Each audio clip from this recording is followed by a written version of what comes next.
அண்ணன் திருமாவளவன் மதுவுக்கு எதிராக போராடுறாராம். அதுக்கு அதிமுகவிற்கு அழைப்பு கொடுத்திருக்கிறாராம்.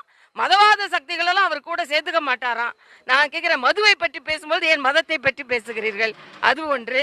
இன்னொன்று, இப்ப திராவிட முன்னேற்ற கழக கூட்டணியில் இருந்தால் 2026ல வெற்றி கிடைக்காது என்பதை அவர்கள் புரிந்து கொண்டார்கள்.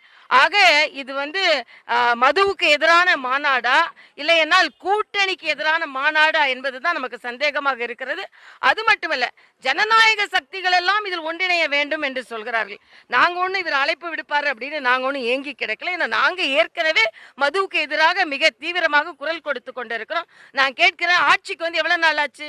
மது ஒழிப்போம் என்றுதானே ஆட்சிக்கு வந்தீர்கள். மரியாதைக்குரிய முதலமைச்சர் அவர்கள் தன் வீட்டு முன்னாலே கருப்பு கொடியை ஏந்தி கொண்டு மதுவை ஒழிப்பேன்னு சொன்னாங்க. வந்த பிறகு என்ன செஞ்சீங்க? ஆக இத்தனை ஆண்டு காலம் விட்டுட்டு, ஏறக்குறைய 4 ஆண்டு காலம் விட்டுட்டு இன்னைக்கு திடீர்னு மது ஒழிப்பு மாநாட்டை நடத்துவதற்கான காரணம் என்ன? அதனாலதான் திராவிட முன்னேற்ற கழக கட்சியோடு இருக்கின்ற கூட்டணிகள் ஒவ்வொன்றாக நம்பிக்கை இழந்து கொண்டிருக்கிறார்கள் என்பதைத்தான் இது காண்பிக்கிறது. உதயநிதி முதலிலே இந்த கல்வியை இவர்களெல்லாம் அரசியலாக்குவதை விட வேண்டும். மரியாதைக்குரிய தர்மேந்திர பிரதான் அவர்கள் மிக தெளிவாக சொல்லி இருக்கிறார்கள். இன்னொன்று, வன்மையாக இந்த அரசை கண்டிக்கிறேன். ஏதோ மத்திய அரசு இதுக்கு நிதி கொடுக்கல சர்வ சிக்ஷா அபியானுக்கு கொடுக்கலன்னு சொல்லி கொண்டிருக்கிறார்கள். இல்ல, இதுல நீங்க பாத்தீங்கன்னா 10,000 கோடி ரூபாய் ஒதுக்கப்பட்டு அது தமிழ்நாட்டிற்கு கொடுக்கப்பட்டது. இப்ப இருக்கிற PM ஸ்ரீ திட்டம் இந்த குழந்தைகளின் மேம்பாட்டுக்காக மேல்படுத்துவது. தமிழக அரசை பொறுத்த மட்டில் தனியார் பள்ளிகளுக்கு அவர்கள் ஆதரவாக இருக்கிறார்கள். அதனால்தான் தேசிய கல்விக் கொள்கை அவர்கள் ஒப்புக்கொள்ள மறுக்கிறார்கள்.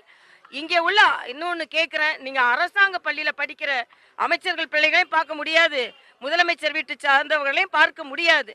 அதனால் அவர்களுக்கே அரசாங்க பள்ளிகளில் படிக்க வைப்பதற்கு, குழந்தைகளை மேம்படுத்துவதற்கு எண்ணம் இல்லை.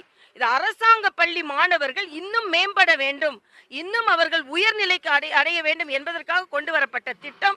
இதை இவர்கள் அரசியலாக்குகிறார்கள். அதே போல மத்திய அரசு நிதி ஒதுக்கவில்லை என்று சொன்னது தப்பு. 10,000 கோடி ஏற்கனவே ஒதுக்கப்பட்டு விட்டது. அது மட்டுமல்ல, அன்றைய சீஃப் செக்ரட்டரி என்ன சொன்னாங்கன்னா, ஒரு குழு போடப்பட்டிருக்கிறது என்று சொன்னார்கள். அதுக்கு முன்னாலேயே நாங்கள் ஒத்துக்கொள்ள மாட்டேன் என்று சொல்கிறார்கள். இதில் அப்பட்டமான அரசியல் செய்கிறது ஸ்டாலின் அரசு என்பதை நான் தெரிவித்துக் கொள்கிறேன். அதாவது ஜாதிவாரி கணக்கெடுப்பை பொறுத்த வரைக்கும் இது ஒரு அரசியலாக்கப்பட்டு கொண்டிருக்கிறது என்பதுதான். நான் கேட்கிறேன், இவர்கள் மத்தியில் ஆட்சியில் இருந்தாங்க, என்ன சொல்லணும்னா தெலுங்கானா போன்ற இடங்கள்ல மாநிலமே அதை முன்னெடுத்து சென்று இருக்கிறது.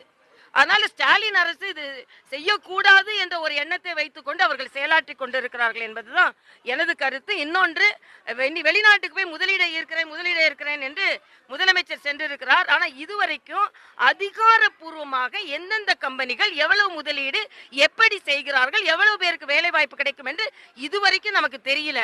ஆனா அதே நேரத்தில் HP கம்பெனி நீங்க பாத்தீங்கன்னா, மரியாதைக்குரிய பிரதம அமைச்சரின் ஸ்டார்ட் அப் இந்தியா திட்டத்தின் மூலமாக 3300 கோடி ரூபாயில் மத்திய அரசின் முயற்சியினால் லேப்டாப் கம்பெனி இங்க வரப்போகுது, உரக்கடத்துல வரப்போகுது. அதனால இன்று கூட அங்கே வெளிநாட்டுக்கு போனால் கூட தமிழகத்தை அவர்கள் சிந்திக்கவில்லை.